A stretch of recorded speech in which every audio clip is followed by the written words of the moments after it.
वर्णावी ते थोरी एका विठ्ठलाची कीर्ती मानवाची गाऊन ये.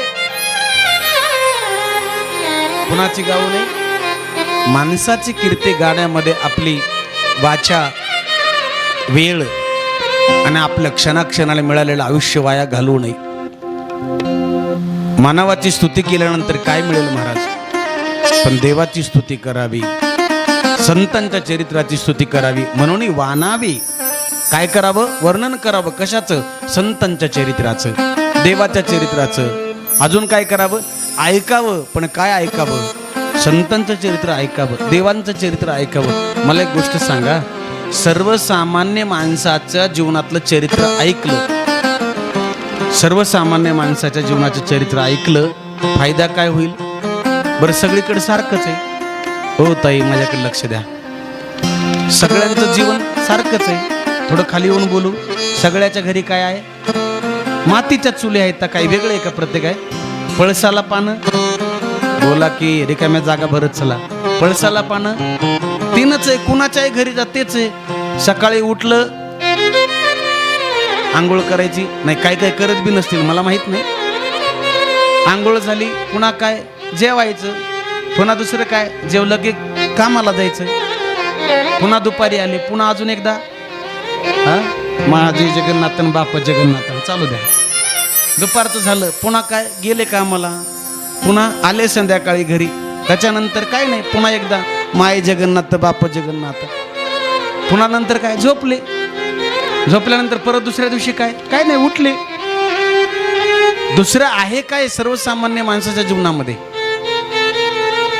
सर्वसामान्य माणसाचं चरित्र गायचं बी नाही आणि सर्वसामान्य माणसाचं चरित्र ऐकायचं बी नाही, कारण त्यापासून आपल्या जीवनामध्ये फायदा काय नाही. म्हणून वानावे, वर्णन करावं. कुणाचं? आहा हा हा, संतांच्या चरित्राचं ऐकायचंय. कुणाचं? संत चरित्र ऐकायचंय. कारण का? जीवन जगता येतं त्यांच्याकडे बघून, आणि त्यांचं चरित्र एवढ्यासाठी ऐकायचंय की आपण जे हरवलेलं आहोत, माझ्याकडे बघा, आपण जे हरवलेले आहोत सापडण्यासाठी त्यांचं चरित्र ऐकायचंय. हरीश महाराज, काय झालेलं आहे? हरवलेलं आहोत आपण. कशात हरवलो? भ्रमामध्ये, अज्ञानामध्ये हरवलोय आपण. ईश्वर सगळ्याच्याच हृदयात आहे, सगळ्यांच्याच जवळ आहे. मला एक गोष्ट सांगा, कमळ कुठं उगवतं? हो वांजरखेडेकर, कमळ कुठं उगवतं? तळ्यामध्ये, पाण्यामध्ये. मग पाण्यावर उगवतं का पाण्याच्या खाली असलेल्या चिखलामध्ये? जाऊ का? घरला जाऊ मी? पहिल्याच दिवशी असं म्हणल्यावर पुन्हा कसं करावं 7 दिवस? पाण्यावर उगवतं का पाण्यामध्ये उगवतं का पाण्याच्या खाली असलेल्या चिखलात उगवतं? पाण्याच्या खाली असलेल्या चिखलामध्ये उगवतं. बरोबर आहे का नाही? कारण प्रमाण द्यावं लागेल ना. पाण्याच्या खाली असलेल्या चिखलामधून कमल उगवलं, पाण्याच्या वरती आलं, आल्यानंतर त्याचा विकास झाला आणि त्याच्यामध्ये मकरंद तयार झाला. मकरंद, केशर तयार झाला. त्याच पाण्याच्या खाली चिखलामध्ये, चिखलाच्या त्या कमळाच्या बुडाला पायथ्याशी चिखलामध्ये बेंडूक राहतं. बेंडूक कळतं ना? मग ठीक आहे, जमलं. बेंडूक राहतं. मला सांगा, त्या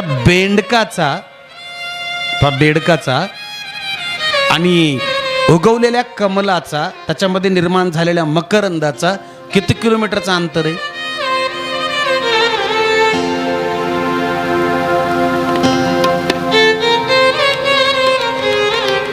किती किलोमीटरचं अंतर आहे?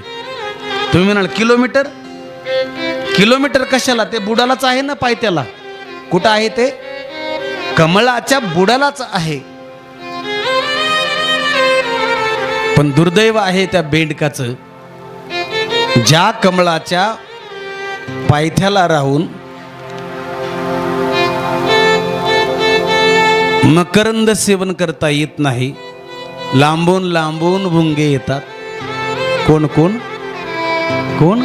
लांबून लांबून भुंगे येतात, कमळावरती बसतात आणि मकरंद सेवन करून निघून जातात. दुर्दैव आहे त्या बेंडकाचं, पायथ्याला राहून मकरंद जवळ असून सेवन करता येत नाही. आता ज्ञानोबा यांची ओवी सांगतो. माऊली असं म्हणतात, का कमलकंदा आणि दरदुरी नांदणूक एकेची घरी. एकच घर आहे दोघांचं. परागुशे विजे भ्रमरी येरा चिखलूची उरे. त्या बेंडकाला हसू नका, असे कितीतरी बेंडक येत आहे अजूनही चिखल खाण्यातच व्यस्त आहेत. माफ करा मला जरा, कारण चिखल खाण्यात आनंद त्यांना आहे, मकरंद खाण्यात आनंद नाहीये. चिखल खाण्यात काही काही बेंडकाचं आयुष्य चाललंय. मी तळ्यातल्या बेंडकाबद्दल बोलतो, ध्यानात ठेवा. चिखल खाण्यात आयुष्य बर्बाद होतंय, चिखल खाण्यामध्ये आयुष्य संपून जातंय. पण गोड असणारा मकरंद स्वीकार करत नाहीयेत. काय ठावा सागर सागर, काय ठावा सागर सागर, वा वा. काय ठावा सागर. बेडकारे चिखला खावा, बेडकारे चिखला खावा. काय ठावा सागर सागर,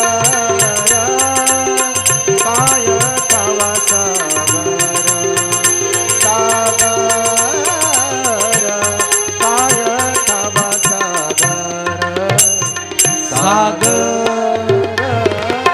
काय खावा सागर सागर,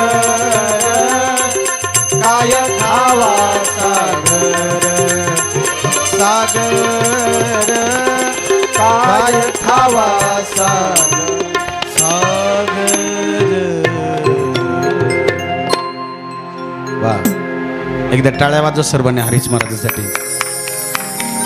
काय खावा सागर. बर, काय ठावा सागर. बेंडूक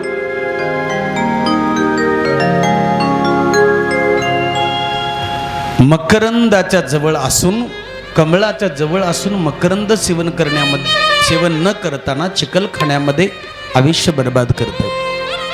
आता अजून थोडं सोपं उदाहरण जवळचं देतो. गाईच्या कासेला गोचिड आहे. त्या गोचिडाच्या गाईच्या कासेमध्ये असलेल्या दुधाचा किती किलोमीटरचं अंतर आहे? किलोमीटर कशाला, फक्त एक पडदा अडवा आहे. पडदा, पडद्याच्या पलीकडे दूध आहे आणि गोचिड पडद्याच्या अलीकडे आहे. पण तरी सुद्धा गोचिड गाईच्या कासेत असणारं पवित्र दूध प्राशन करीत नाही, रक्त प्राशन केल्याशिवाय राहत नाही. लांब नाही, जवळच आहे.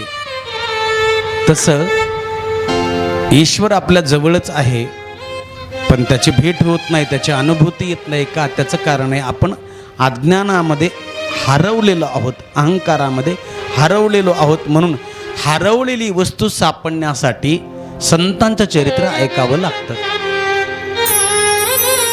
संतांचं चरित्र एवढ्यासाठीच ऐकायचंय. संत एरवी बघितलं तर तुमच्या आमच्या सारखेच,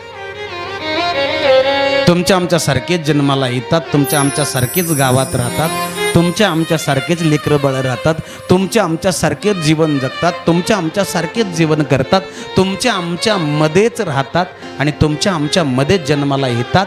फक्त त्यांच्याकडे बघून हे शिकायचं आहे की संसारामध्ये राहताना कसं राहावं. त्यांनी संसार केला, आम्ही संसार करतो, तेही जगातच वागत होते, आम्ही जगात वागत होतो, पण ते काही नसताना सुखी आहेत आणि आमच्याकडे सगळं असून आम्ही सारखं गौरी फुटलेले तोंड घेऊन फिरतो का?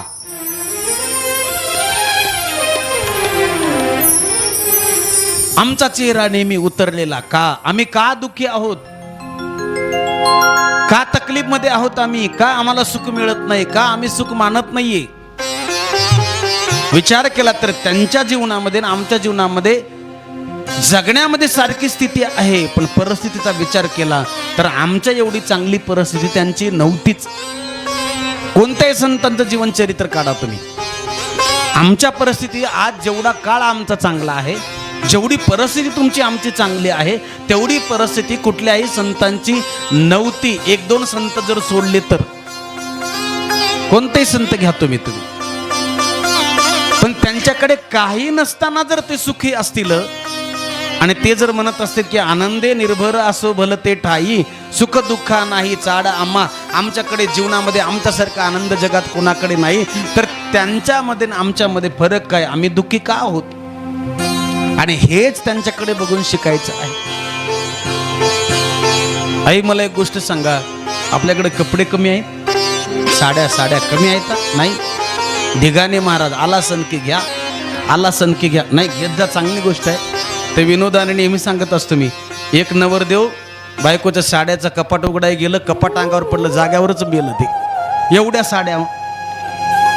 साड्याचं कपाट अंगावर पडलं, मेलं ते, बिगर तिकीट गंगासागरला गेलं ते. म्हणजे कपडे कमी नाहीये, ते काय म्हणतात आमच्याकडे त्याला टप्पर म्हणतात, टप्पर. भांडे कमी आहेत, भांडे कमी आहेत आपल्याकडे? नाही, ढिगा नाही. बरं, पैसे बी कामापुरते सगळ्याकडे आहेत. आज भिकारी कोणीच नाहीये, गरीब कोणीच नाहीये. भगवंतांनी सगळ्याला कामापुरतं दिले, जगण्यापुरतं. घरदार बघायला गेली तर चांगल्या पद्धतीची घर आहेत, पूर्वीसारखं तर नाहीच आहे. पण तरी सुद्धा चेहऱ्यावरती नाराजी, तरी सुद्धा चेहरा पडलेला. एकाला म्हणलं मिया क्यों रोते हो, ते म्हणतो मेरी सूरती वैसी मैं क्या करू. कळलं? बोले क्यों रोते हो, सारखा चेहरा पडलेलाच. केव्हाही बघा, कुणाकडे बघा, कसंही बघा, तर चेहरा उदासच. महाराज का?